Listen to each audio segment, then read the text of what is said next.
नमस्कार दोस्तों, रिसेंटली आप लोगों को पता होगा कि पार्लियामेंट की नई बिल्डिंग का इनॉग्रेशन किया गया है, जिसके बाद में धड़ल्ले से इंटरनेट के ऊपर कई सारी इमेजेस वायरल हुई। उस दौरान में सबसे ज्यादा किसी इमेज ने लोगों के ध्यान को आकर्षित किया है, तो वो है अखंड भारत के इस मुराल को।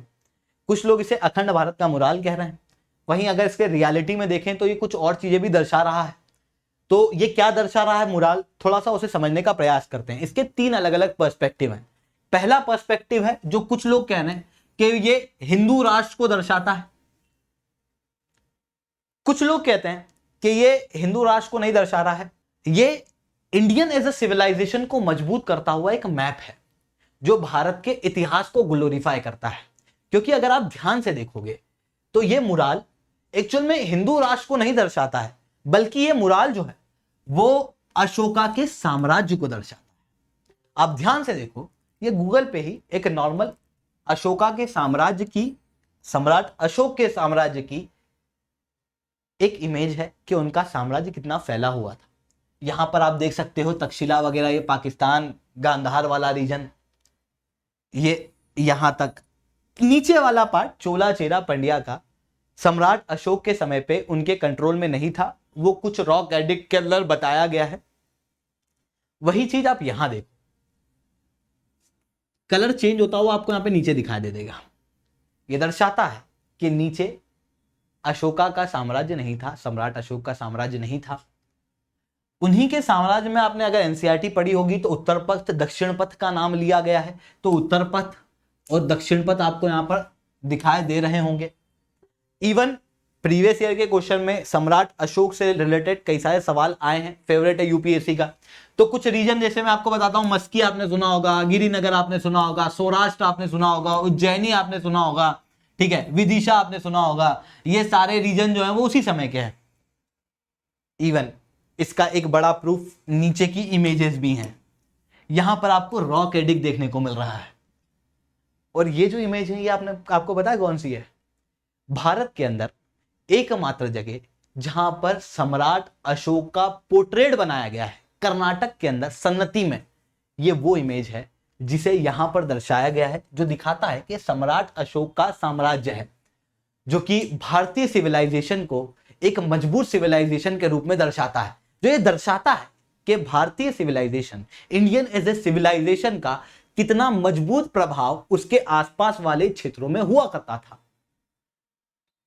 ये जो इमेज है ये वो कॉलोनियल माइंडसेट को कहीं ना कहीं चैलेंज करती है।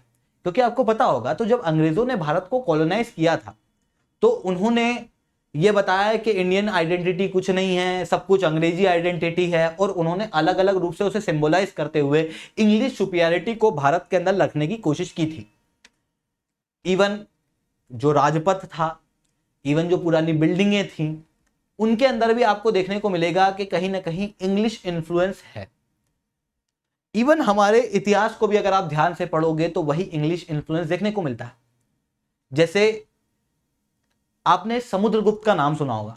समुद्रगुप्त को इतिहास के अंदर कहा गया इंडियन नेपोलियन। नेपोलियन 1800 की शताब्दी का, समुद्रगुप्त कितने पुराने? तो नेपोलियन जो है वो यूरोपियन समुद्रगुप्त हुआ, या फिर हमारे समुद्रगुप्त इंडियन नेपोलियन हुए?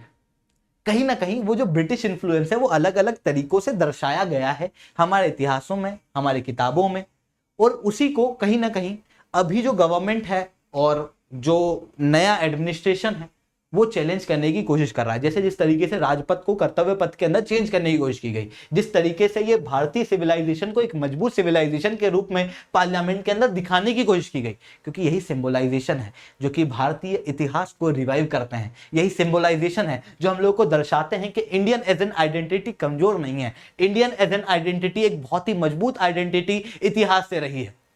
इस पोर्ट्रेट के बारे में और इंडियन पार्लियामेंट के बारे में और भी कई सारी चीजों के बारे में मैं शुभेंद्र सिंह चौहान आप लोगों के साथ में चर्चा करूंगा, बट उसके पहले आप लोग मेरे साथ में SRC10 टेलीग्राम ग्रुप के ऊपर जुड़ सकते हो। इसके अलावा अगर आप लोगों को हमारे साथ में जुड़ना है, आपको चाहिए कि पाथफाइंडर की टीम आप लोगों को कंप्लीट यूपीएससी की तैयारी कराए, तो आप लोग बिल्कुल से हमारे साथ में इस कोर्स के अंदर जुड़ सकते हो जो 1 जून से शुरू हो रहा है, जहां पर आपको कंप्रेहेंसिव यूपीएससी की तैयारी कराई जाएगी। इसके अंदर ऑप्शनल कवर नहीं है, उसके अलावा सीसेट, जीएस के सारे सब्जेक्ट, इवन जो मेंस के सब्जेक्ट हैं एथिक्स वगैरह, वो सब कुछ यहाँ पे कवर कराया जाएगा। सीसेट भी कवर कराया जाएगा केवल 7,999 के अंदर।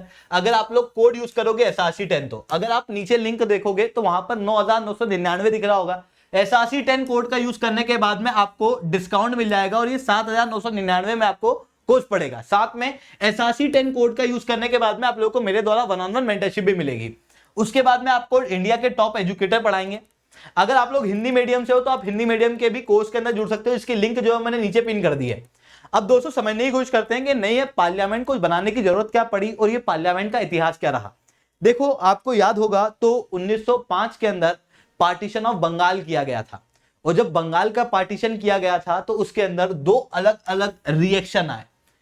एक तरफ था नेशनलिस्ट रिएक्शन जिसने पार्टीशन ऑफ बंगाल को सपोर्ट नहीं किया, जिसके बाद भारत के अंदर प्रोटेस्ट हुए, स्वदेशी मूवमेंट हुआ, इवन कई सारे रिवॉल्यूशनरी जागे और उन्होंने टारगेटेड वे में अंग्रेजों को टारगेट करने की कोशिश की, मारने की कोशिश की। वहीं दूसरी तरफ एक और वर्ग था जो मुस्लिम लीग बना गया था, जिसे इस इलाइट मुस्लिम आबादी कहते हैं। उन्होंने पार्टीशन ऑफ बंगाल को सपोर्ट किया था और शिमला डेपुटेशन के बाद में उसी के बाद में मुस्लिम लीग का फॉर्मेशन हुआ था। अब हुआ कुछ ऐसा कि 1911 में जब प्रोटेस्ट बहुत ज्यादा बढ़ गए, कई सारे अंग्रेजों की हत्या होने लगी, तो उसके बाद में अंग्रेजों ने सोचा कि पार्टीशन ऑफ बंगाल के डिसीजन को वापस लेना होगा। पर उस डिसीजन को अगर वापस लेंगे तो जो मुस्लिम आबादी है वो कहीं ना कहीं नाराज हो जाएगी और उन्होंने सपोर्ट किया है वो अगली बार सपोर्ट नहीं करेगी। ऐसी कंडीशन के अंदर यहां पर दिल्ली दरबार सेट किया गया और इसके पहले तक जो राजधानी कलकत्ता थी वो दिल्ली शिफ्ट की गई। और दिल्ली जब राजधानी शिफ्ट की गई दिसंबर 1911 के अंदर दिल्ली दरबार के दौरान में, तो उस दौरान में दो इंपॉर्टेंट आर्किटेक्ट एडविन लुटियन और हर्बर्ट बेकर साउथ अफ्रीका से थे। इनके द्वारा ये जो पार्लियामेंट के आसपास वाला क्षेत्र है जिसे आप सेंट्रल सेक्रेटेरिएट कहते हो, कर्तव्य पथ वगैरह, ये सारी चीजें हैं जो अंग्रेजों द्वारा दिल्ली के अंदर बनाई गई है, उसको डिजाइन किया था। दिल्ली के एक बड़े इलाके को आर्किटेक्ट करने में इन दोनों का एक इंपॉर्टेंट रोल था। 1911 में ये सब कुछ आर्किटेक्ट हुआ और उसके बाद में थोड़े समय बाद पार्लियामेंट वगैरह की ये सारी बिल्डिंगें जो है बनने की शुरुआत हुई। ऐसी कंडीशन में आप समझना कि ये पार्लियामेंट की बिल्डिंग कितनी पुरानी हो चुकी है। इस कारण से कई सारे इंफ्रास्ट्रक्चर के इशू आने लगे। आप इन इमेज के अंदर देख सकते हो दीवार जो है वो उखड़ने लग रही है ना, मतलब ये पाइप वगैरह ये सब गड़बड़ होने लग रहा है यहाँ पर। इवन अगर आप इंफ्रास्ट्रक्चर पॉइंट ऑफ व्यू से देखोगे तो वर्ल्ड लेवल पे नई नई टेक्नोलॉजी हम लोग अलग अलग जगह पे इंक्लूड कर रहे हैं, पर हमारे कानून बनाने की व्यवस्था में ही हम लोग वो टेक्नोलॉजी इंक्लूड नहीं कर पा रहे हैं। क्यों? क्योंकि हमारी पार्लियामेंट के अंदर जो टेक्नोलॉजिकल पॉइंट ऑफ व्यू से देखे तो वो काफी पीछे है। ऐसी कंडीशन में एक नई पार्लियामेंट की आवश्यकता लग रही थी। नई पार्लियामेंट की आवश्यकता लगने का एक बड़ा कारण यह भी था क्योंकि सेंट्रल सेक्रेटेरिएट अलग जगह था, पार्लियामेंट अलग जगह थी, गवर्नमेंट के अलग अलग जो नॉर्थ ब्लॉक साउथ ब्लॉक, अगर आप लोग गए होगे इंडिया गेट के सामने वो जो राजपथ वाला रीजन है उसके अंदर, तो आप उस चीज को इमेजिन कर पा रहे होगे, ठीक है, कि ये सब अलग अलग जगह पे है। और अगर आप इमेजिन नहीं कर पा रहे हो तो मैं आया हूं बता के जाऊंगा। यहां पर देखो आपको यहाँ पे संसद भवन देखने को मिल रहा है, यहां पर आपको राष्ट्रपति भवन इधर की साइड देखने को मिलेगा, उधर इंडिया गेट है, राइट, ठीक है, इधर की साइड कुछ देखने को मिलेगा। तो ये सारी चीजें क्या है कि आपस में दूरी है। ऐसी कंडीशन में लेजिस्लेचर और एग्जीक्यूटिव के बीच में वो जो मिलन है, वो जो साथ में मिलकर कोलैबोरेट करके काम करने की जो कोशिश है वो नहीं हो पाती है, और साथ में बार बार ट्रैवल करना पड़ता है, एक फाइल से दूसरी फाइल को वहां तक ले जाना पड़ता है, जिसके कारण से पॉल्यूशन भी होता है। ऐसी सारी कंडीशन के चलते नई पार्लियामेंट को बनाने का प्रस्ताव रखा गया, जिसके बाद में सेंट्रल विस्ता प्रोजेक्ट जो है वो चलाया गया। सेंट्रल विस्ता प्रोजेक्ट के अंदर एक ट्रायंगुलर पार्लियामेंट्री बिल्डिंग बनाई जाएगी, कॉमन सेंटर सेक्रेटेरिएट बनाया जाएगा, साथ में राजपथ को भी रिवैम्प किया जाएगा, नॉर्थ और साउथ ब्लॉक को भी रीप्रपोज किया जाएगा एज अ म्यूजियम। ये पूरा सेंट्रल विस्ता प्रोजेक्ट जो है वो हम लोगों को देखने को मिलता है।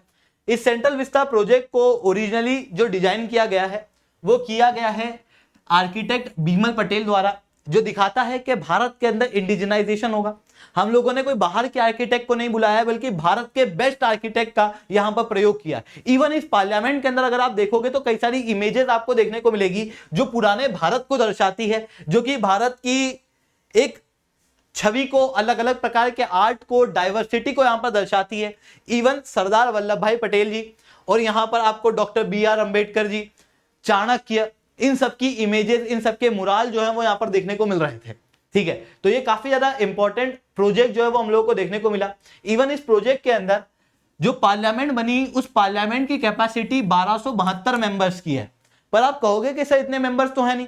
भविष्य के अंदर अगर पार्लियामेंट के अंदर नंबर ऑफ मेंबर को बढ़ाने की जरूरत लगती है तो ऐसी कंडीशन के अंदर ये पार्लियामेंट की कैपेसिटी कम ना पड़े, उसके लिए साइज जो है वो ज्यादा रखा गया है। इवन यहाँ पर लाइब्रेरी वगैरह भी दी गई है, इन्वायरमेंट फ्रेंडली तरीकों का प्रयोग किया गया है, जैसे वाटर हार्वेस्टिंग है ना, सोलर पावर प्लांट का प्रयोग है ना, सोलर पैनल्स का प्रयोग, वो सब यहाँ पर देखने को मिल रहा है। तो ये सारी चीजें जो है वो नई बिल्डिंग के अंदर हम लोग को देखने को मिल रही है। और इवन इस बिल्डिंग के अंदर जो इंडिजिनाइजेशन किया गया है, जो भारत की एक सिविलाइजेशन को दर्शाया गया है, वो उल्लेखनीय है। एक इंपॉर्टेंट बात है, अगर आप लोगों को हमारी टीम के साथ में जुड़ना, आप बिल्कुल से जुड़ सकते हो। आप लोगों के लिए सब्सक्रिप्शन है 7,999 का, जिसके अंदर हमारी टीम आप लोगों को प्रीलिम्स और मेंस की कंप्लीट तैयारी कराने वाली है इस कोर्स के अंदर। इवन अगर आप हिंदी मीडियम के हो तो आप बोध कोर्स के अंदर जुड़ सकते हो। और अगर आप लोगों को लेक्चर्स की पीपीटी पीडीएफ चाहिए तो उन सबके लिए लिंक जो है वो नीचे डिस्क्रिप्शन में आप लोगों के लिए अवेलेबल है।